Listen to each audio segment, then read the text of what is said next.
హల్లెలూయా. యోహాను రాసిన సువార్త 6వ అధ్యాయము 47 నుండి 58 వచనాల వరకు ఇంకా ఈ వాక్య భాగంతో మనం ముందుకు వెళ్దాం. యోహాను సువార్త 6వ అధ్యాయము 47వ వచనం. విశ్వసించువాడే నిత్య జీవము గలవాడు, జీవాహారము నేనే. అమ్మా, నీ పితరులు అరణ్యములో మన్నాను తినను చనిపోయిరి. ఏంటమ్మా? దీనిని తినివాడు సావకుండునట్లు పరలోకము నుండి దిగి వచ్చిన జీవాహారం మీద చప్పట్లు కొట్టేసాను. నా మనం అయిపరచండి. హల్లెలూయా, హల్లెలూయా.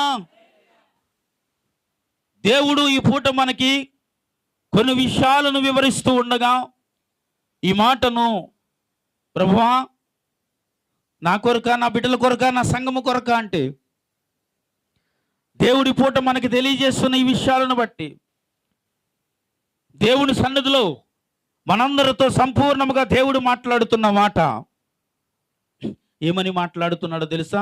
విశ్వసించువాడే నిత్య జీవము గలవాడు, జీవాహారము నేనే. మీ పితరులు అరణ్యములో మన్నాను తిని చనిపోయిరి, దీనిని తినివాడు చనిపోకున్నట్లు పరలోకం నుండి దిగి వచ్చిన ఆహారము ఇదే. ఆమెను చెప్పండి. ఎక్కడి నుంచి దిగి వచ్చింది ఇది? పరలోకం నుండి దిగి వచ్చిన జీవాహారం ఎవరు? చెప్పండి. నేనే అని చెప్పండి. మీరా? ఏం చెప్పమంటే చెప్పకూడదు మరి. హల్లెలూయా. జీవాహారము నేనే అంటే యేసుక్రీస్తు ప్రభు తన కొరకు ప్రకటిస్తున్న మాటలు ఇవి. ఎవరైతే ఆయన యందు విశ్వాసం ఉంచుతారో వారు మాత్రమే నిత్య జీవమునకు వారసులని రాయబడింది ఇక్కడ. ఆమేన్. నిత్య జీవం అంటే ఏంటండి? నిత్య జీవం అంటే ఏంటి? పరలోకం. అంటే దేవుని రాజ్యానికి వారసుడుగా ఉండాలి, వారసురాలుగా ఉండాలంటే ఆయనను రక్త మాంసములుగా మన కొరకు అర్పించుకున్నారని రాయబడింది. ఆమేన్. హల్లెలూయా. అయితే ఆ రక్త మాంసముల మీద ఎవరైతే విశ్వాసం ఉంచారో అక్కడ చెప్పేటప్పుడు మాటలు ఆయన అన్నమాట, నన్ను అంటే ఆయనను ఎవరైతే తిని ఆయన రక్తమును తాగుతారో వారు నిత్య జీవానికి వారసులన్న మాట అక్కడ విని అనేకులు అసహించుకున్నారు. ఎవరిని? అందరూ చెప్పండి. యేసుక్రీస్తు ప్రభువునని.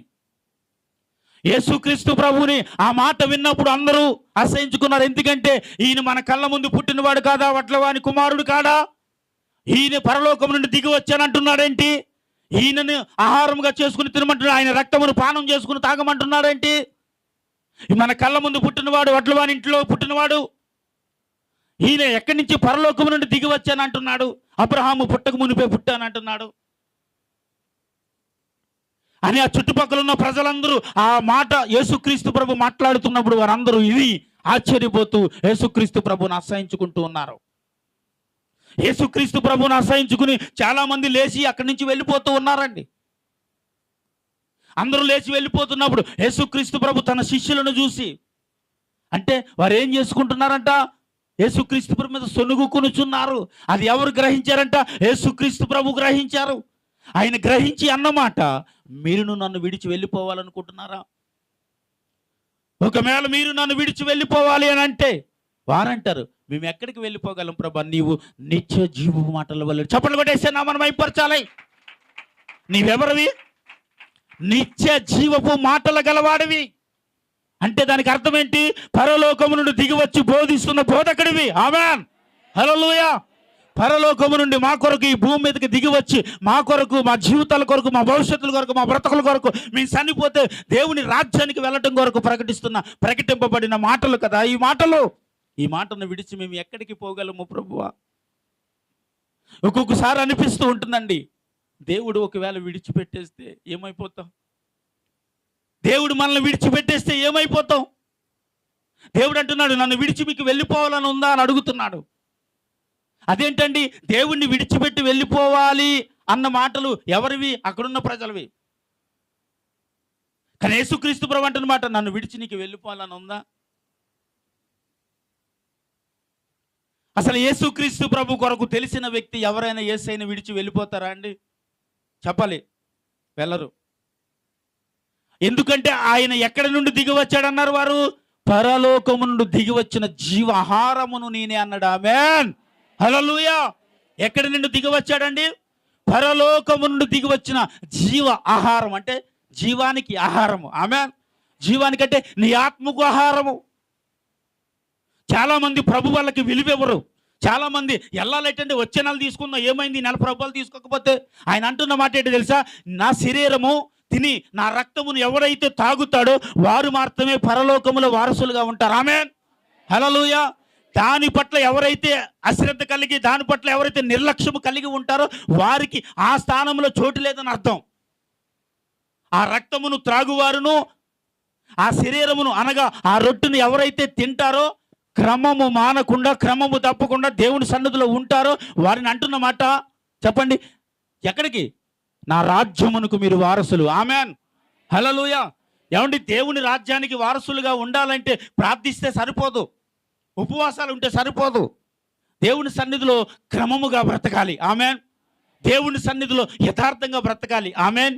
దేవుని సన్నిధిలో ఈ సమయంలో ఆయన సన్నిధిలో యథార్థంగా బ్రతికి ఆ రొట్టెలోను, అంటే చెప్పండి, ఆ ప్రభు వలలో నువ్వు పాలు పొందులు పొందితే ఆయన అన్నమాట, నా రాజ్యమునకు నువ్వు వారసుడు. చెప్పండి, కొట్టేసన్నామని మైపరచాలి.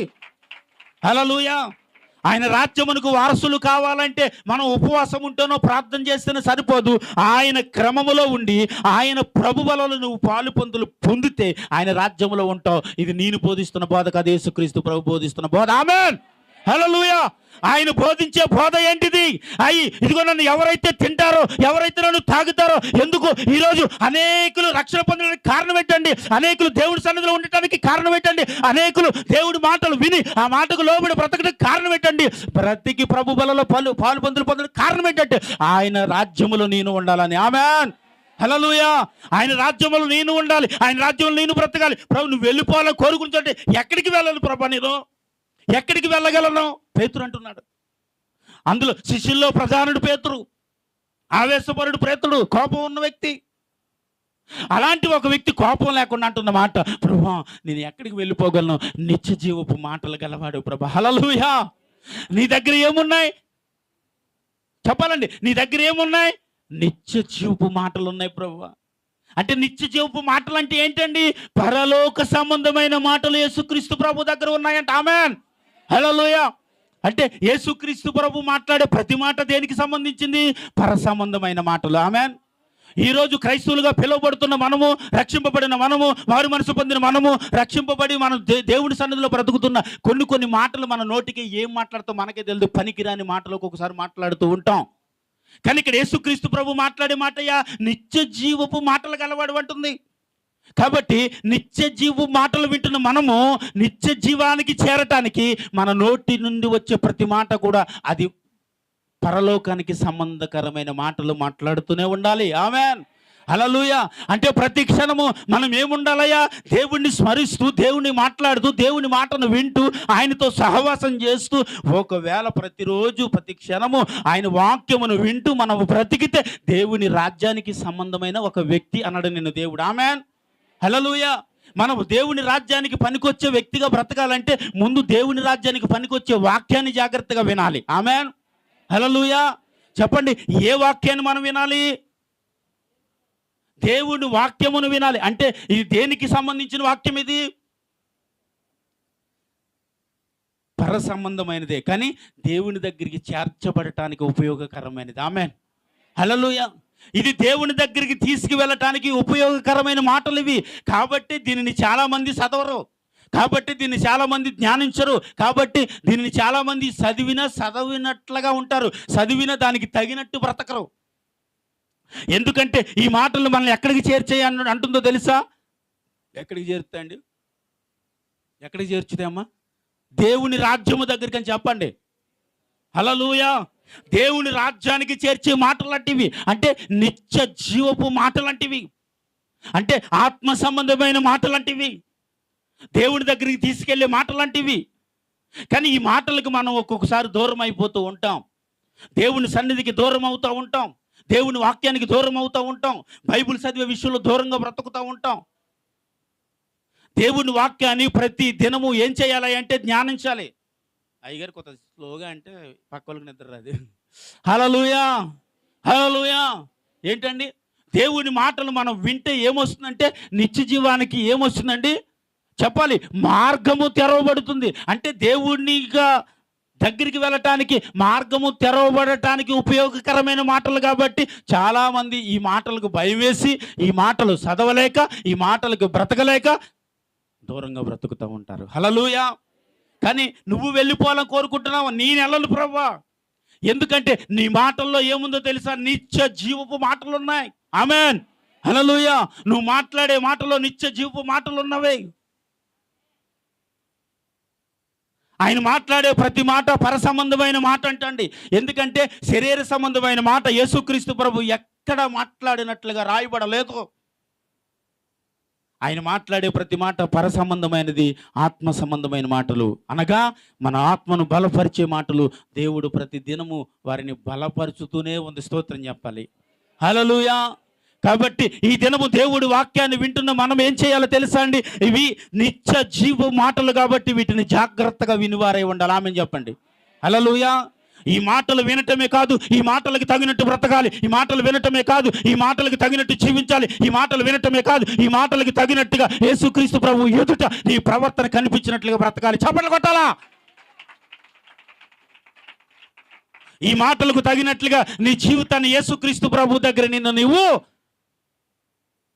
అప్పుడు అంటాం, ప్రభా నిన్ను విడిచి నేను ఎక్కడికి వెళ్ళగలను?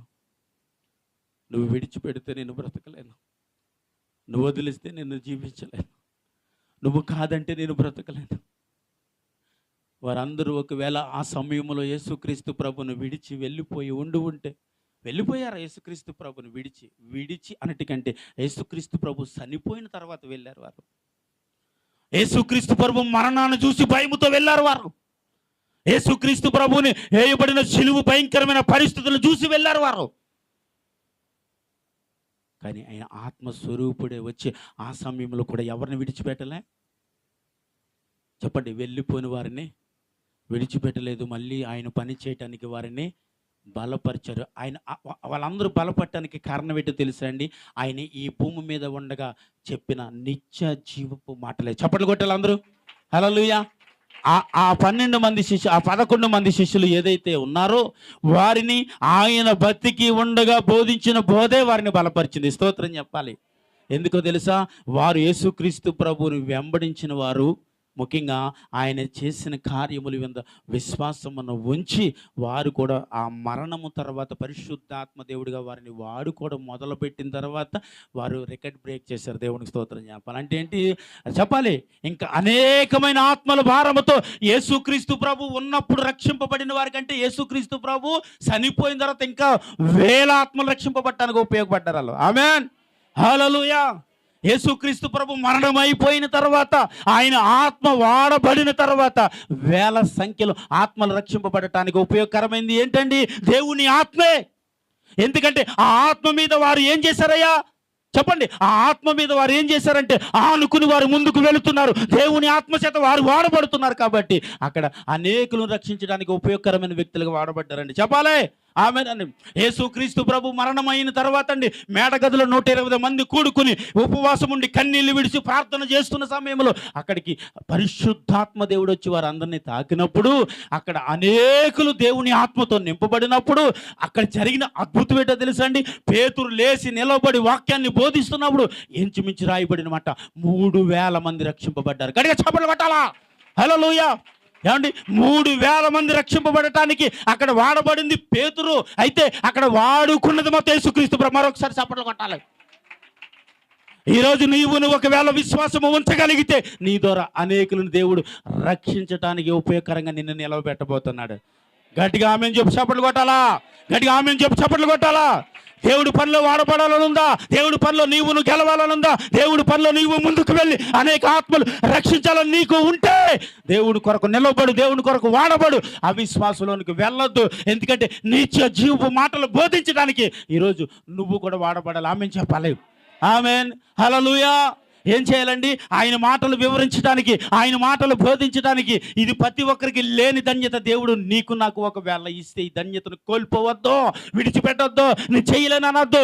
చేయాలి. ప్రతి ఒక్కరూ ఆయన ఆత్మతో నింపబడినప్పుడు చేస్తేనే ఆత్మలు రక్షించగలం. ఆమె చెప్పండి. ఒకవేళ నువ్వు చేయాలంటే అయ్యేది కాదు, నువ్వు చేద్దాం అనుకుంటే అయ్యేది కాదు. ఆయన అనుకుంటే చేసేది నీ జీవితంలో కార్యం ఇది. ఆమేన్, హల్లెలూయా. ఆయన అనుకుంటే చేస్తాడు. ఏం చేస్తాడు చెప్పండి? ఎవరు అనుకుంటే చెప్పాలి. ఆయన అనుకుంటే చేసేది ఇది. నేను అనుకుంటే చేసేది కాదు. ఎందుకంటే దేవుడు మనల్ని వాడుకోవాలి అని అనుకుంటే దేవుడు ముందు మనల్ని వేరు చేసి బ్రతికిస్తాడు. ఆమె చెప్పాలి. ఎక్కడి నుండి వేరు చేస్తాడండి? ఆమె ఎక్కడి నుంచి వేరు చేస్తాడు? ఎల్లయ్య గారు మీరు చెప్పండి, ఎక్కడి నుంచి వేరు చేస్తాడు చెప్పండి? లోకం నుంచి అని చెప్పండి. ఆమె లోకం నుంచి వేరు చేయడం అంటే ఏంటి? మన లోకం నుంచి వేరు చేస్తాడు దేవుడు. లోకము నుంచి అంటే లోకములో ఉన్న పాపాల నుంచి ముందు వేరు చేసి పక్కన పెడతాడు. ఆమె చెప్పాలి. హల్లెలూయా. లోకంలో ఉన్న పాపాల నుంచి వేరు చేసి పక్కన పెట్టి రక్తంతో కడిగేసి ఆ తర్వాత ఆయన ఆత్మను మీ మీద ఉంచి అప్పుడు ఆయన బోధ అంటే ఆయన నోటి బోరగా నువ్వు వాడబడతావు. స్తోత్రం చెప్పాలి. ఆమేన్, హల్లెలూయా. ఆ నోటి బోరగా నువ్వు వాడబడుతున్నప్పుడు, ఆయన నిత్య జీవపు మాటలు నువ్వు ప్రకటిస్తున్నప్పుడు ఆ మాటలు విని అనేకులు మారుతారంటే ఆమె చెప్పాలి. హల్లెలూయా. ఆ మేడ గదిలో వారు కూడుకున్నారు కాబట్టి, వారు ప్రార్థించారు కాబట్టి అక్కడ 3000 మందిని రక్షించబడడానికి పేతురు వాడబడ్డాడు. ఆమె చెప్పాలి. వారు పనుల్లోనూ వ్యాపారాల్లోనూ ఉద్యోగాల్లో నలిగిపోలేదు. వారు చేసిన పని ఏంటంటే దేవుడు పని కొరకు ఒక సమయాన్ని కేటాయించుకున్నారు. దేవుడు పని చేయడానికి వారు మేడగదికి కూడుకున్నారు. వారు దేవుడు పని చేయడానికి ఆ శక్తి కలిగి దేవుడు మందిరానికి వెళ్ళారు. కాబట్టి వారందరూ ఎలా ప్రార్థించారంటండి చెప్పాలి? ఉపవాసముతో ప్రార్థన చేశారు. ప్రార్థన చేశారు కాబట్టి దేవుని ఆత్మ వాళ్ళ మీదకి దిగి వచ్చింది కాబట్టి అక్కడ అనేకులు రక్షింపబడటానికి వారు ఉపయోగపడ్డారు. స్తోత్రం చెప్పాలి. హల్లెలూయా. ఈరోజు నేను కొన్ని ఆత్మలు రక్షించడానికి ఉపయోగకరమైన వ్యక్తిగా నువ్వు మారాలంటే నీకు ఒక తీర్మానం కావాలి, నీ జీవితానికి ఒక తీర్మానం కావాలి, నీ ఆలోచనలో ఒక తీర్మానం కావాలి. ఆ నిత్య జీవపు మాటలు బోధించడాలంటే నీకు ఒక ఆశ కలిగి నువ్వు బ్రతకాల ముందు. ఆమె చెప్పాలి. హల్లెలూయా. ఆశ కలిగి బ్రతికితే వాక్యం అంటుంది, ఆశ కలిగిన ప్రాణమును ఏం చేస్తాడు ఆయన? చెప్పండి, అందరూ చెప్పాలి. ఆశ కలిగిన ప్రాణమును తృప్తిపరిచిద్దని రాయబడి ఉంది. దేని పట్ల ఆశ కలిగి ఉన్నావు? పాపం పట్ల, శాపం పట్ల, కోపం పట్ల, అసూయ పట్ల, దేని పట్ల ఆశ కలిగి ఉన్నావు? ఒకవేళ వాటిని విడిచి దేవుడి పని పట్ల కానీ ఒకవేళ ఆశ కలిగి నువ్వు ఉంటే నువ్వు వాడబడతావు. చప్పట్లు కొట్టాలా? హల్లెలూయా. ఏమండి? దేవుడు పని పట్ల ఒకవేళ నువ్వు ఆశ కలిగి ఉంటే దేవుడు నిన్ను నిలవబెట్టి వాడుకుంటాడు. ఆ భయంతో పారిపోయారు. అయ్యా నీ చేయలేము ఇంకా, సాక్షాత్తు పరమ తండ్రిని సిలువేసేసినప్పుడు ఆయన దగ్గర నేర్చుకుంటున్నా, ఆయన దగ్గర బోధించాలని ఆయనతో విశ్వాసించి ఆయనతో బ్రతికిన మమ్మల్ని మారుతో ఎందుకు యూదులు నిలవనిస్తారు, ఎందుకు మమ్మల్ని రాజు బ్రతకనిస్తాడు అని భయంతో ఆ యేసుక్రీస్తు ప్రభు శిష్యులందరూ యేసుక్రీస్తు ప్రభు చనిపోయిన తర్వాత ఆ ప్రాంతాన్ని విడిచి పారిపోయారండి వారు. అంటే వాళ్ళు ఏమొచ్చింది? భయం వచ్చింది. ఎందుకు భయం వచ్చింది? దేవుని ఆత్మ లేదు కాబట్టి భయం వచ్చింది. దేవుని ఆత్మ పొందుకున్న తర్వాత వచ్చి యెరూషలేము దేవుని దేవాలయంలో నిలబడి బోధించడం మొదలుపెట్టారు. చప్పట్లు కొట్టాలప్పుడు. అంటే మనిషిలో దేవుని ఆత్మ లేకపోతే ఏమొస్తుంది మనకి? అందరూ చెప్పండి. మనిషిలో దేవుని ఆత్మ లేకపోతే ఏమొస్తుంది? భయం. ప్రతి క్షణం భయం, ప్రతిదానికి భయం. దేవుని ఆత్మతో ఒకవేళ నువ్వు ఉంటే ఆ భయం నిన్ను విడిచి పారిపోతుంది. చప్పట్లు కొట్టు. కడలా.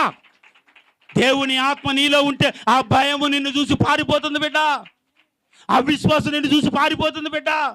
ఈ భయంకరమైన పరిస్థితులు నిన్ను చూసి నీ ముందు నుంచి పారిపోతాయి. ఆమె చెప్పాలి. ఎందుకంటే నీ మీద నిలిచి ఉన్నది సాక్షాత్తు పరమ తండ్రి ఆత్మ మాత్రమే. ఆమె, హల్లెలూయా. చెప్పండి, మన మీద నిలిచి ఉన్నదేంటి? అందరూ చెప్పాలి. నా మీద నిలిచి ఉన్నది దేవుని ఆత్మ అని చెప్పండి. నా మీద నిలిచి ఉన్నది ప్రభు ఆత్మ, నా మీద నిలిచి ఉన్నది దెయ్యం ఆత్మ. దేవునికి స్తోత్రం. హల్లెలూయా. మన మీద నిలిచి ఉన్నది ఏంటండి? దేవుని ఆత్మ. ఒకవేళ నువ్వు దేవుని ఆత్మతో కలిసి నిలిచి ఉంటే ఏం పొందుతావండి మనం?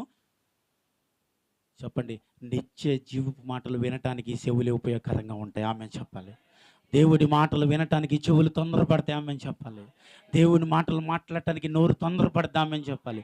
దేవుని పని చేయటానికి మన శరీరం అంతా తొందరపడుతున్నామని చెప్పాలి.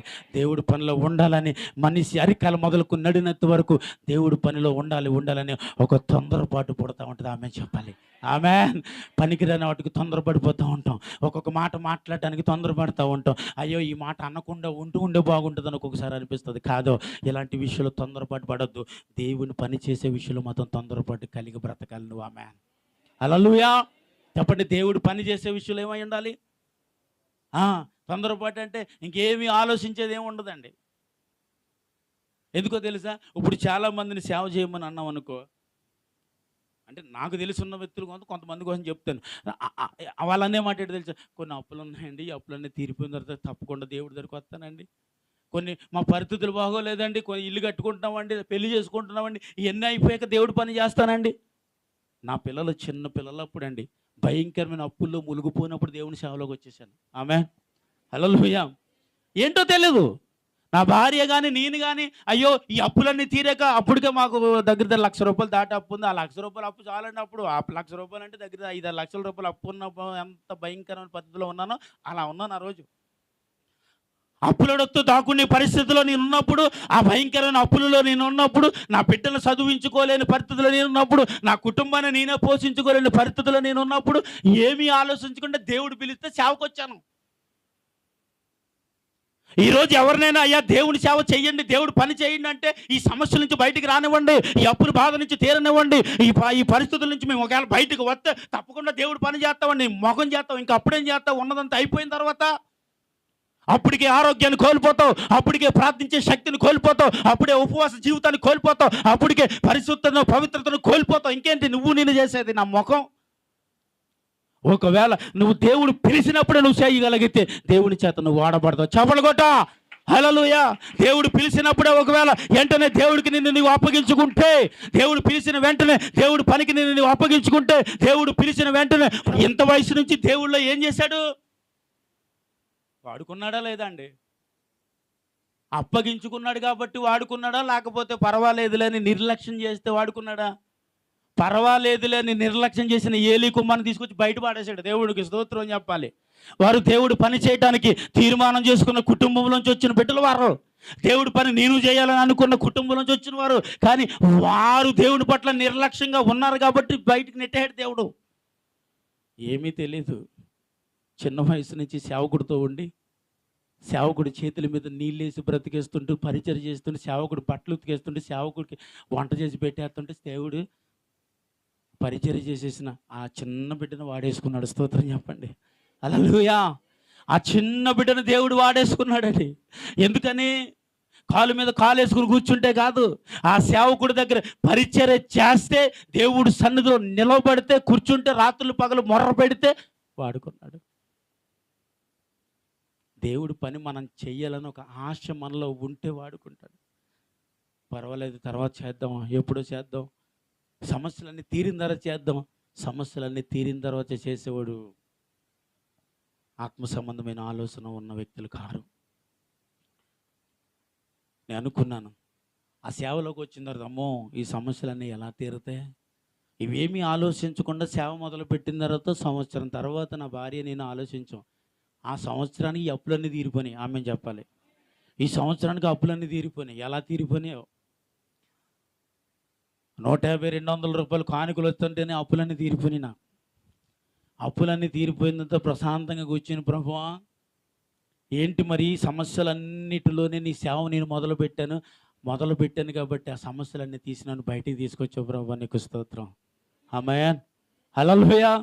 అండి, సమస్యలు ఉన్నప్పుడే దేవుడు పని చేయాలన్న ఒక తీర్మానం మనకు ఉండాలి. ఆమేన్ చెప్పండి. సమస్యలు పోతే ప్రతి ఒక్కరూ చేస్తామండి. ఏ సమస్య లేకుండా హ్యాపీగా ఉంటే దేవుడు పని చేయడానికి ఏముంది? మోకరించి ప్రార్థన చేయడానికి ఏముంది? సమస్యలన్నీ నెత్తి మీద ఉన్నప్పుడు చేయండి. సమస్యల్లో మునిగిపోయినప్పుడు చేయండి. అప్పులతో, బాధలతో, ఇరుకుల్లో, ఇబ్బందులు ఉన్నప్పుడు దేవుడు పని చేయండి. అప్పుడు ఒకవేళ చేస్తే మీకున్న భారాన్ని చూసి దేవుడు ఏం చేస్తాడు? అబ్రహాం గారు స్తోత్రం చెప్పండి. హల్లెలూయా చెప్పండి. ఏం చేస్తాడు? ఏం చేస్తాడమ్మా? దీవిస్తాడు. ఆమేన్. ఎందుకో తెలుసా? ఆసక్తితో మనం పని చేస్తాం కాబట్టి. హల్లెలూయా! దేనితో చేస్తామండి? అన్నీ ఉండేటప్పుడు చేసిన సేవ కంటే ఏమీ లేనప్పుడు చేసే సేవ చాలా అద్భుతంగా ఉంటుంది. ఈరోజు కొంతమంది డబ్బులున్న సేవకులను చూస్తూ ఉంటే ఏమనిపిస్తుందంటే, అసలు వీళ్ళు ప్రార్థన చేస్తారో లేదో, అసలు వీళ్ళు ఎలా తిరుగుతున్నారు, కారులో ఉంటున్నాడు, ఏసీ లేకపోతే బయటికి రాడు. అప్పుడు అనిపిస్తూ ఉంటుంది, అమ్మో వీళ్ళు ఎప్పుడైనా ఎండలోకి వచ్చి వాకింగ్ చెప్పాలంటే చెప్పగలరా? దేవుడికి అనిపించేస్తూ ఉంటుంది. కానీ అవి ఏమీ లేనప్పుడు చేసి చూడాలి మీరు. అన్నీ ఉన్నప్పుడు అందరూ చేస్తారు, ఏమీ లేనప్పుడు చేసేవాడు నేను అంటాను ఆత్మ సంబంధమైన వ్యక్తి దేవుని చేత కట్టబడే స్థితి, అది దేవునికి స్తోత్రం. హల్లెలూయా! ఆ భయంకరమైన శ్రమలు వచ్చినప్పుడు పేతురు వచ్చి నిలబడి వాక్యాన్ని బోధింతుంటే సంకెళ్ళు వేశారు, బంధించారు, కొట్టారు, అన్నీ చేస్తున్నా కానీ దేవుడి పని మాత్రం వదులుతలేదు. చెరలో తీసుకెళ్ళి పౌలుని శీలను చెరలో పాడేస్తే చెరలో కూడా కూర్చుని దేవుడి పని చేస్తున్నారు. దేవునికి స్తోత్రం. హల్లెలూయా! దేవుడు పని చేద్దాం అనుకున్నానండి, ఎంతో లక్ష్యముతో ఈ పనిని మొదలు పెట్టానండి. దేవుడు పని చేయడానికి ఈ ప్రాంతాలన్నీ తిరుగుతున్నానండి. అయితే ఇదిగో ఈ చెరకు అప్పగింపబడ్డాను, ఈ చెరలో బ్రతుకుతున్నాను, దేవుడి చెరకు అప్పగించాడు, ఇంకా ఆత్మలు రక్షించిన వాళ్ళు కాదు అని పౌలు నోట నుంచి మాట రాకుండా ఆ చెరలో కూర్చుని దేవుడు పని చేస్తున్నాడు. ఆ చెరలో కూర్చుని ప్రార్థన చేస్తున్నాడు. ఆ చెరలో కూర్చుని ఆరాధన చేస్తే చెర పునాదులు పగిలిపోయి కడియ చెప్పడం, చెర పునాదులు కదిలిపోయి అంట. చెర ఏమైందంటే శుభ్రంగా కూలిపోయి, ఎవరైతే కొట్టాడు ఆడి దగ్గరికి వచ్చి ఉంటాడు చెప్పాలండి. ఎవరైతే పౌలును కొరడాలతో కొట్టించాడో ఆయన దగ్గరికి వచ్చి క్షమాపణ అడిగి ఆ వ్యక్తి దగ్గర రక్షణ పొందాడండి. చప్పలు కొట్టేసానా మనం మైంపరచాలి ఇప్పుడు. హల్లెలూయా! ఇప్పుడు ఆ శర్రాధిపతి వారి కుటుంబం అంతా రక్షణ పొందారు. కొట్టించడం ముందు దేవుడు పని చేయడానికి వీర్లేదు అన్నాడు, దేవుడు పని చేయకూడదు అన్నాడు, ఇక్కడ ఈ ప్రాంతంలో అసలు సువార్త చేయకూడదు అన్నాడు, ఇక్కడ చేస్తే నిన్ను చంపేస్తామన్నాడు అని తీసుకెళ్ళి చెరలో వేసేస్తే ఆ చెరలో దేవుడు పని చేస్తా ఉంటే ఎవడైతే అన్నాడో వాడిని దేవుడు వాడుకున్నాడు. గడిగా చేపలు కొట్టాలి మరొకసారి. ఆరాధన చేస్తుంటే పునాదులు కదిలిపోతే ఆశ్చర్యపోయాడు. ఎందుకు ఆశ్చర్యపోయాడా? దేవుని గొప్పతనాన్ని వాడు చూశాడు, దేవుని మహిమను వాడు చూశాడు, దేవుని అధికారమును వాడు చూశాడు. అమ్మో, ఆయన అధికారం ముందు మా అధికారం ఎంతండి? ఆయన అధికారం ముందు మా అధికారం ఎట్టుదండి? ఆయన చేసిన క్రియల ముందు మా క్రియలు ఎట్టి అండి? ఆయన చేసిన అద్భుత కార్యముల ముందు మేము ఎంతటి వాళ్ళు ఎంతనే సలరైపోయి అంటే లోపడిపోయాడు. దేవుడికి గడిగా చప్పట్లు కొట్టేసన్నా మనం ఇప్పుడు. ఎందుకని? అక్కడ దేవుడి మహిమను ఎవరు చూపించారు? శ్రమలో ఉన్న పౌలు చూపించాడు, బాధలో ఉన్న పౌలు చూపించాడు, చెరలో బంధింపబడిన పౌలు చూపించాడు. దేవుడి నామానికి మహిమ కలిగినట్లుగా బ్రతికాడు. ఆమేన్, హల్లెలూయా! ఏసీ గదిలో పడుకుని ప్రార్థన చేసి చెరల పునాదులు కదిలించి ఆ శరాధిపతి అయిన వాడిని రక్షింపబడటానికి ఉపయోగకరమైన వ్యక్తిగా మారలే. చెరలో బంధింపబడి కష్టాలలో ఉండి, శ్రమలలో ఉండి, వేదనలో ఉండి, ఆ భయంకరమైన పరిస్థితుల్లో ఉండి ప్రార్థన చేసి ఆరాధన చేస్తే ఎవడైతే కొట్టాడో ఆ కొట్టినాడు వచ్చి పాదాల దగ్గర పడ్డాడు. అంతే. స్తోత్రం చెప్పాలి ఇప్పుడు. హల్లెలూయా! అంటే దానికి అర్థం ఏంటండి? ఇప్పుడు పౌలు సుఖంగా ఉన్నాడనా సంతోషంగా ఉన్నాడనా? పౌలు అనకూడదండి, పౌలు గారు. దేవునికి స్తోత్రం చెప్పండి. హల్లెలూయా! ఆ పౌలు భక్తుల కొరకు ఇప్పుడు ఏమనాలి మనము? ఆయన సంతోషముగా ఉండి దేవుడి వాక్యాన్ని బోధించలే, ఆయన సుఖముగా ఉండి హ్యాపీగా ఉండి కడుపు నుండి ఆహారం తిని దేవుడి మాటలు బోధించలే. ఏమీ లేక చెరలో బంధింపబడి తినడానికి ఆహారం లేని పరిస్థితుల్లో ఆరాధన చేస్తున్నప్పుడు దేవుని ఆత్మ ఆ స్థలములోకి దిగి వచ్చింది. అనేకులు మారటానికి అక్కడ ఉపయోగకరమైన వ్యక్తిగా పౌలు గారు నిలబడ్డాడు. చప్పట్లు కొట్టాలి మరొకసారి. కాబట్టి ఈరోజు నీవు నేను అన్నీ ఉండి దేవుడు పని చేయటం కాదండి. ఏమీ లేనప్పుడు దేవుడు పని చేసేవాడు గొప్పవాడు అంటాను. ఆ దినము వారు ధరించడానికి బట్టలు లేవంటండి, ఆ దినము వారు తినడానికి ఆహారం లేదంట, ఆ దినము దేవుడి మాటలు బోధిస్తున్న వారి జీవితంలో ఒక్కొక్కసారి తాగటానికి కూడా నీళ్ళు లేక ఎడార ప్రయాణం చేస్తున్నప్పుడు దేవుడిని ఆరాధించి వారు కడుపును నింపుకున్న పరిస్థితులు ఎన్నోసార్లు ఎంతోమంది జీవితాల్లో ఇక్కడ మనము చూస్తూనే ఉన్నాము. కానీ ఇంకా అన్ని వాటి కొరకు కోరుకుంటూ, అన్ని సుఖాల కొరకు కోరుకుంటూ, ఇంకా ఇది ఉంటే నేను దేవుడు పని చేద్దాం అనుకున్నాను, అది ఉంటే దేవుడు పని చేద్దాం అనుకున్నాను, ఇది ఉంటే దేవుడి కొరకు వాడపడదాం అనుకున్నాను, అది ఉంటే దేవుడి కొరకు పని చేద్దాం అనుకున్నానండి అనేవారు దేవుడు వాడుకోడు. ఇవేమీ లేకపోయినా నీ పని చేస్తాను అన్నవాడిని దేవుడు వాడుకుంటాడు. ఇప్పుడు చప్పట్లు కొట్టాలి. చెప్పండి, ఎవరిని దేవుడు వాడుకుంటాడు? చెప్పండి. ఏమీ లేనప్పుడు దేవుడి కొరకు నిలవబడిన వాడు దేవుడు వాడుకుంటాడు. అంతే. స్తోత్రం చెప్పండి. అన్నీ ఉన్నప్పుడు మన పక్షాన బంధువులు నిలబడతారు, ఏమీ లేనప్పుడు మన పక్షాన అందరూ. చెప్పండి, ఇది నా జీవితంలో గుణపాఠం. ఇది మీకు ఎన్నిసార్లు అయినా చెప్పుంటాను. ఆమె హల్లెలూయా! అంతే కదండి, చెప్పాలి. అన్నీ ఉన్నప్పుడు మన పక్కన నిలవబడి వాళ్ళు ఎవరు? బంధువులు. ఏమంటారు వాళ్ళు? అంతే. నేనున్నానండి, మీకేంటి, ఏం కాలే, ఇప్పుడు ఏమీ లేనప్పుడు అనమనండి, ఏమీ లేనప్పుడు రమ్మనండి, ఏమీ లేనప్పుడు మన కొరకు కొన్ని కొన్ని ఒక్కొక్క ఓదార్పునన్న ఇమ్మనండి. అన్నీ కలిగి ఉన్నప్పుడు యోబుతో ఉన్న స్నేహితులు ఏమీ లేనప్పుడు వచ్చి యోబుని శోధించారు వాళ్ళు. ఏదో పాపం చేసి ఉంటాంలే నీ బతుక్కి తగలడా, ఏదో చేసి ఉన్నావు కాబట్టి ఇలా తగిలేడింది నీ జీవితం అని ఆ భయంకరమైన మాటలకి యోబు ఏమంటారు తెలుసా? ఇప్పుడు దేవుణ్ణి చేసిన ఈ భయంకరమైన పరిస్థితి కంటే వారి నోట నుంచి వచ్చిన మాటలు యోబుని ఏం చేసిందంట? చెప్పండి, ఏం చేసిందంట? బాధ పెట్టిందని చెప్పరేంటి? బాధ పెట్టింది ఎవరిని? యోబుని బాధ పెట్టింది. అన్నీ ఉన్నప్పుడు ఆనందించిన యోబు జీవితంలో ఏమీ లేనప్పుడు యోబు బాధపడటానికి కారణం ఎవరో తెలుసండి? ఒకప్పుడు నువ్వు గొప్పడు అన్నవారే కారణమయ్యారు. అందుకే నేను అంటాను, అన్నీ ఉన్నప్పుడు అండగా నిలవబడివారు నీ బంధువులు, నీ స్నేహితులు. కానీ ఏమీ లేనప్పుడు మన పక్కన నిలిచివాడు యేసుక్రీస్తు ప్రభు మాత్రం ఒక్కడే. చప్పట్లు కొట్టాలా! ఆయన ఒక్కడే మన పక్షాన నిలవబడతాడు. ఈ ప్రపంచం అంతా నీ పక్షాన్ని నిలవబడి నువ్వేమి ఉద్ధరించలేవు, సాధించలేవు. యేసుక్రీస్తు ప్రభు ఒక్కడే నీ పక్షమును ఉంటే ఈ ప్రపంచాన్ని సాధిస్తావు. మళ్ళీ చప్పట్లు కొట్ట, మళ్ళీ చప్పట్లు కొట్టాలి గట్టిగా. చెప్పండి. అన్నీ ఉన్నప్పుడు నువ్వు ప్రపంచాన్ని నువ్వు సాధించలేకపోవచ్చేమో. యేసయ్య మార్తు నీ పక్షమునుంటి ప్రపంచాన్ని సాధించేస్తావు. ఆమేన్, హల్లెలూయా. యేసయ్య మన పక్కనుంటే దేన్నన్నా సాధించగలమండి. కాబట్టి ఆ యేసయ్య నీ పక్క నుండి వెళ్ళిపోకుండా, యేసయ్య నిన్ను విడిచిపెట్టి వెళ్ళిపోకుండా, యేసయ్య ఎప్పుడు నీతో ఉండినట్లుగా నీ జీవితాన్ని ప్రభువుకి కనపరుచుకో. ఆమేన్, హల్లెలూయా. కాబట్టి ప్రభువా, అన్నీ ఉండి కాదు, ఏమీ లేని స్థితి అయినా, ఈ పేదరికమైన ఒక్కొక్కసారి అనిపిస్తుంది గ్లాసు నీళ్ళు తాగైనా నీ సేవ చేయాలయ్యా. అలా అనుకుని మనం దేవుడు పని చేయగలిగితే పంచ పరవన్నాలు కూడా తినిపిస్తాడు. ఆమె చెప్పండి. దానికి అలా అంటే ఒకటి గుర్తొచ్చింది. మన రాజమండ్రిలో అమ్మగారిని నేను తీసుకొని వచ్చేటప్పుడు మంచి టైటిల్ పెట్టాడు. చెప్పకూడదులేండి, రాజమండ్రికి సంబంధించింది కదా, ఎవడన్నా చూస్తే మళ్ళీ హోటల్ పేరు చెప్తే ఎడుతారు. మంచి టైటిల్ పెట్టారు. హోటల్ మొత్తం చాలా పెద్ద ఉంది. అబ్బో, ఇలాంటి హోటల్లో అయితే భోజనం చాలా బాగుంటుందని వెళ్ళాం. మనిషికి 100 రూపాయలు, నా ఒక మనిషికి 100 రూపాయలు తీసుకున్నాడు. పర్వాలేదు అయితే భోజనం, తణుకులోనే భోజనం చేసాం. 80 రూపాయలు తీసుకున్నాడు. అద్భుతంగా ఉంది. ఇది 100 అంటే ఇంకా అద్భుతంగా ఉంటుందని వెళ్తే మళ్ళీ లైఫ్లో అన్నం తినకూడదు అనిపించిందండి.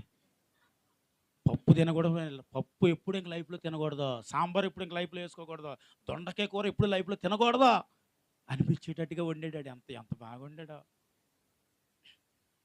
నిజం చెప్తే అసలు వీళ్ళైతే వాళ్ళ మొఖాలు చూడలే చచ్చిపోయాను నేను. నా వద్దని చెప్తున్నానే బొంగడం, వాళ్ళ మొఖాలు చూడలేక చచ్చిపోయానండి నేను. అలా లాగుతున్నారు, సాంబార్ పిండుకుంటున్నారు, లాగుతున్నారు, సాంబార్ పిండుకుంటున్నారు తప్ప ఇంకే కూరలన్నీ అలా వదిలేశారు.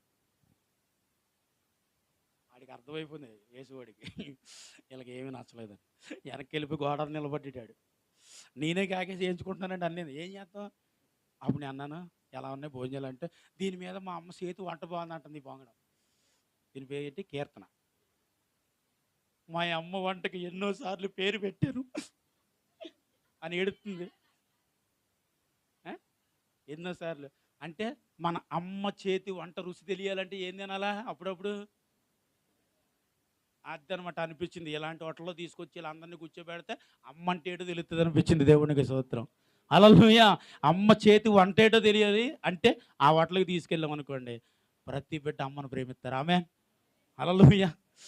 నాకు కూడా అనిపించింది అమ్మ వందనాలు. అందుకని కాదు, నాకు కూడా అనిపించింది అమ్మ చేతి వంట తినాలి. ఇలాంటి బయట తినేటప్పుడు అనిపిస్తుంది అనమాట ఆ వంట ఎంత రుచితో. అప్పుడప్పుడు కంచాలు గిరహెత్తుంటారు ఎవరైనా ఇక్కడ, ఏంటి కూర కారం ఎక్కువైంది, ఉప్పు ఎక్కువైంది అంటాం కదా, గిరహెత్తు ఉంటాం. ఆ హోటల్ దగ్గరికి వెళ్ళి గిరాయాలి మీరు. అసలు ఆడి మొహం పిడతైపోద్ది అనిపించింది మీ కంచాలు గిరహెత్తుంటేనే. అంత టేస్ట్గా వండారు వంటలు మహానుభావుడు. నిన్న మళ్ళీ వచ్చేటప్పుడు కూడా అక్కడే దిగాను. ముందు అర్జెంటుగా హోటల్ నుంచి పారిపోయాను అంతే. ఏంటి పిలుస్తుంటే ఇలా వెళ్ళిపోయాడు హోటల్లోకి. పక్కన నుండి కూడా పిలుస్తుంటే చాలా నీ మొహం తగలయ్యని తిట్టి మరి వెళ్ళిపోయింది. మన పక్కకి వెళ్ళిపోయి ఇంకొక హోటల్లో చేశారండి. ప్రయాణం అంతా నరకం అయిపోయింది అనుకో. మహాతల్లి ఇక్కడ ఉన్న నెల అక్కడ ఉన్న నెల మాకు వెళ్ళటానికి రావడానికి ఎలా పడితే అలా అయ్యాం. కానీ నేను అమ్మగారిని తీసుకొచ్చాడు వాళ్ళు ప్రయాణం చేసినట్లేదండి. దేవునికి స్తోత్రం అనిపించింది. అమ్మో దేవుడు తన పక్షమున ఉన్నాడు. ఆమె మీరేం బాధపడకండి. అత్తమని అమ్మగారి కోసం చెప్తున్నాడు. తప్పదు కదండి, చెప్పకపోతే ఏమంటుంది. దేవుడికి స్తోత్రం చెప్పాలి. ఇప్పుడు హల్లెలూయా చెప్పుకోవాలండి. మీరు కూడా కొద్దిగా నేర్చుకోవాలి. ఇప్పుడు మనకంటే పక్కన మంచి చీర కట్టినా కానీ మన చీర ఇక్కడ చీర బాగుందని చెప్పాలి. ఆ చీర చూడు ఎంత బాగుంది అన్నావు అనుకో, ఏముండదు, అయిపోతుంది సినిమా.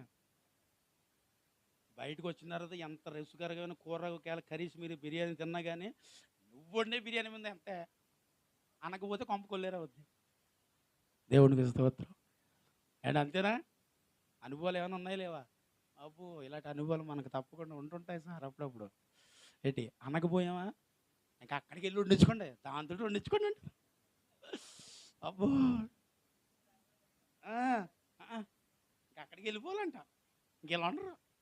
కాబట్టి అది ఎంత బ్యాడ్ సరిగట్టినా సరే మనం ఏమనాలి, అమ్మ దేవుడికి స్తోత్రం. మిమ్మల్ని ఎగతాలు చేయడానికి ఏం చెప్పట్లేదురా. అలా చెప్తే వాళ్ళు కొద్దిగా నేర్చుకుంటారు. అనుభవం లేనులు కదా చిన్నపిల్లలు. నేర్పించామనుకో కొద్దిగా, ఎప్పుడన్నా మనకు అలాగ అనిపించినప్పుడు ఏం చేస్తాం, అయ్యగారు చెప్పారని అనుకోకండి, వాళ్ళ మనసులో ఉన్న చెప్తారు పాపం. అబ్బో ఎన్నిసార్లు బాధపడి ఉంటారో. వేసి రక్తం చెయ్యి ఏమన్నా అనిపించిందా, ఈ కూర తగలయ్యా, ఇదేం కూర మాడిపోను కూర అనిపించిందా, అనుకోలేదా? ఎలా అలా వండి పెట్టింది అంటే మీరు ఎప్పుడు ఎక్కడికి వెళ్ళి భోజనం చేయలేదు పాపం ఎక్కడ. అప్పుడన్నా అనిపించిందా లేదండి? పర్లేదండి, నా ఎదురుకుంటుంది ఏమంది చెప్పండి. బయట జర్నీకి వెళ్ళినప్పుడు చాలా హోటల్లో భోజనాలు చేస్తుంటారు కదా, అప్పుడు ఏమనిపించింది? ఇంటికి వెళ్ళాక మీకు పెళ్ళి ఉంది, బలవంతకారంగా చెప్పించారు కదా. ముందు ఏమన్నా చెప్పాలంటే ముందు నాకు చెప్పాయమ్మా, అప్పుడు అక్కడ చెప్పు. దేవునికి స్తోత్రం. హల్లెలూయా. ఏమండి, కాబట్టి మనం ఎలా ఉండాలి చెప్పండి సార్? ఆ విషయంలో చాలా జాగ్రత్తగా కేర్గా ఉండాలి. ఎంత అలా ఉన్నా సరే నీ చేతి వంట అమృతం అంతే. ఆమేన్. మీకు విషయం చెప్పనా, అలా ఎంత చండాలంగా వండినా మిమ్మల్ని తృప్తిపరచాలని మాత్రం వండుతారండి. దేవునికి స్తోత్రం. ఎందుకంటే పాపం చిన్నప్పటి నుంచి మరి వాళ్ళు నేర్పించరు, తల్లిదండ్రి గారాలు కదా. కాబట్టి వాళ్ళు ఏమీ నేర్పించరు వీళ్ళకి. ఇప్పుడు చూస్తున్నాం కదా మా అమ్మాయి విషయంలో కూడా, రేపు పొద్దునేమో నన్ను ఏమంటాడు నాకు భయం. కాబట్టి గారాబం పెట్టి పెంచుతారు. కాబట్టి అలాగ అన్నం వండటం కూర వండటం ఏమి రాదు.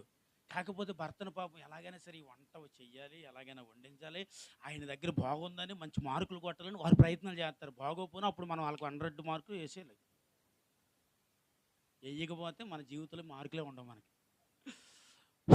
హల్లెలూయా. ఏం చేయాలండి చెప్పండి? బాగున్నా బాగోపోయినా మనం మార్క్ వేసామనుకోండి. భర్త ఆ రీతిగా ఉన్నప్పుడు అది ఎలాంటి వారైనా ఎలాగున్నా ఒకవేళ వారిని సంతోషపరచగలిగారంటే అలాంటి విషయంలో మీకు ఎప్పుడు మీ జీవితం అంతా హ్యాపీగానే ఉంటారు మీరు. ఆమె. కాబట్టి వారి విషయంలో ఎలా ఉన్నా ఏం చేయాలి మనం? ఒకవేళ చేత కాకపోతే, ఒకవేళ మనకు చేతనవుతే చెప్పి చేయించటమే. ఎలా చెప్పాలి తెలుసా? నువ్వు ఎలా ఉండవు నేనైతే చూడని అనకూడదు. నేను కూడా ట్రై చేస్తాను, ఒకసారి ట్రై చేసి చూపించేస్తే బాగుందండి ఎలా ఉండరని చెప్తా. అలాగే ఆటోమేటిక్గా దేవునికి స్తోత్రం. హల్లెలూయా. హల్లెలూయా.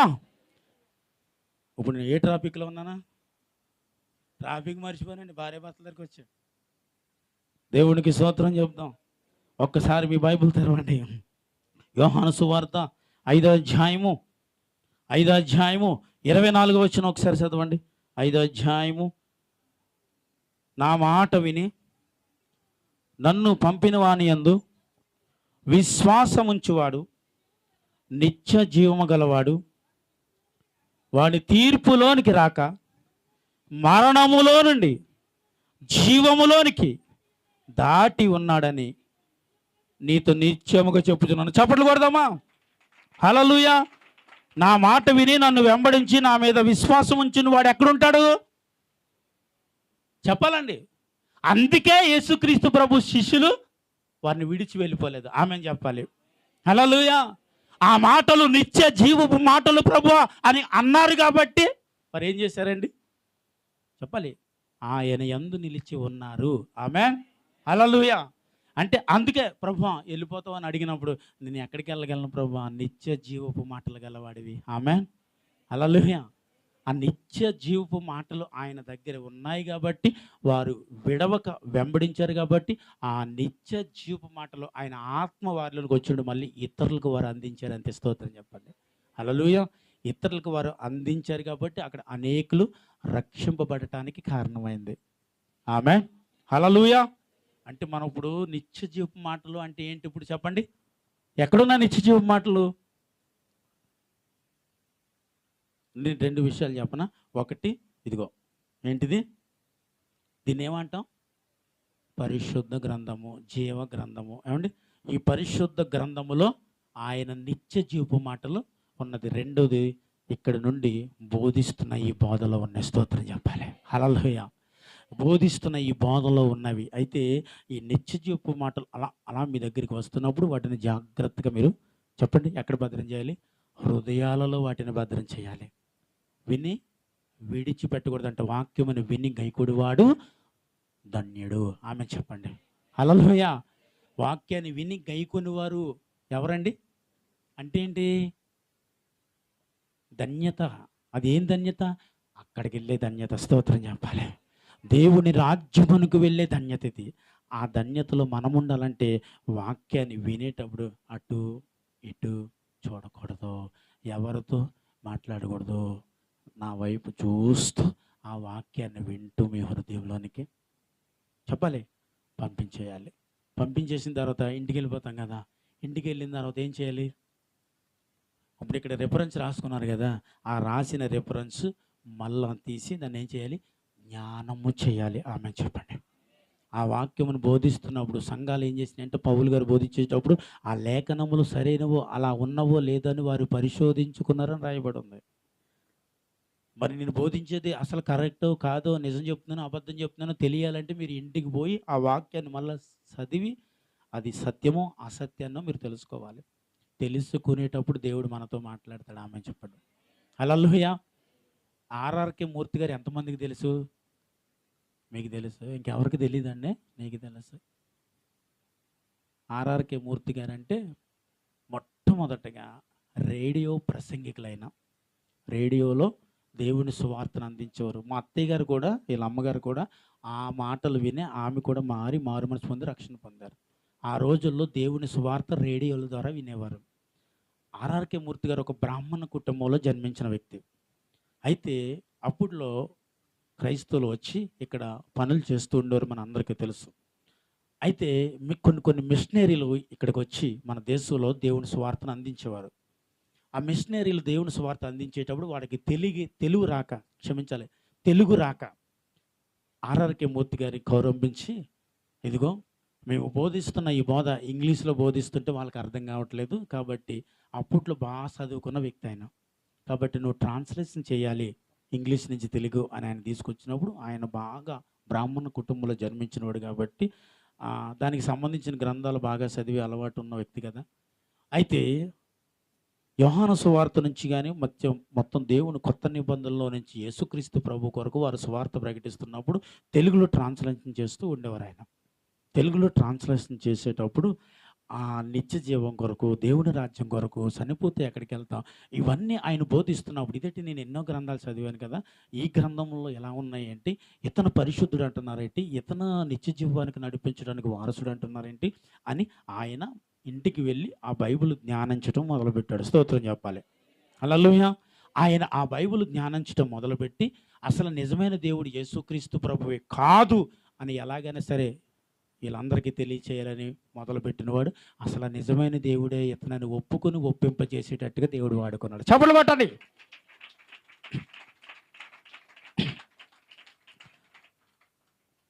ఆ దినము ఆయన పూర్తిగా క్రైస్తవుడిగా మారిపోయాడు. అందరి చేత అసహించబడ్డాడు. ఎందుకంటే బ్రాహ్మణ కుటుంబంలో జన్మించినప్పుడు క్రైస్తవంలోనికి వస్తే విసర్జించేస్తారు. విసర్జించేసినప్పుడు వెలివేస్తారన్నమాట దాన్ని. అంటే అలాంటి సమయంలో కూడా అసలు దేవుడు ఇతనే అని తప్ప నేను ఇంకే దేవుడిని ప్రకటించునని తీర్మానం చేసుకుని ఆయన దేవుని సువార్త చేస్తాడు. తన భార్య కూడా తనకి సహకరించలేదు తెలుసండి కొన్ని సంవత్సరాలు. సరే నీకు నచ్చినట్టు నువ్వు బ్రతుకు, నాకు నచ్చినట్టు నేను బ్రతుకుతానని తన జీవితంలో ఎన్నో పరిస్థితులు గుండా ప్రయాణం చేసినప్పుడు, అయితే నువ్వు నమ్మిన దేవుడే కరెక్ట్ అని నమ్మి ఆమె భార్య కూడా మారి మారుమనసు పొంది ఆమె కూడా రక్షణ పొంది వారిద్దరూ దేవుడు పనిచేస్తారు. దేవునికి స్తోత్రం. హల్లెలూయా. కానీ వారు మారటానికి కారణం ఏంటో తెలుసండి, ఇంటికి వెళ్ళి తిరిగి ఆ బైబిల్ చదవటం వల్ల మారారు. కాబట్టి మీరు ఇక్కడ విని వెళ్ళిపోతే సుఖం లేదు. ఇక్కడ విని ఎలా అయ్యగారు దేవుడు వాక్యం అంత బాగా చెప్పాడో, కానీ ఇది మీ హృదయాలలో అపవాదు ఒకవేళ వచ్చి ఎత్తుకెళ్ళిపోయే అవకాశం ఉంది, బైబిల్లో రాశాడు. కాబట్టి మీరు ఇంటికి వెళ్ళి ఈ వాక్యమును మరలా ధ్యానించడానికి ప్రయత్నము ఖచ్చితంగా చేయాలి. చేస్తే దేవుడు ఆజ్ఞకు కట్టుబడి మనము బ్రతకటానికి ఉపయోగకరంగా ఉండేది అదే. ఆమేన్. హల్లెలూయా. కాబట్టి ఒకసారి మనం డైరీలో మీరు రాసుకుంటున్నారు, రాసుకోవడం చాలా మంచిది. రాసుకోండి, తిరిగి మరలా ఇంటికి వెళ్ళి చదవటానికి ఉపయోగించండి. రాస్తున్నారు, మళ్ళీ ఆదివారం వరకు దాన్ని తీయరు. ఉపయోగం ఇంకెందుకు రాసుకోవటం మానేయండి.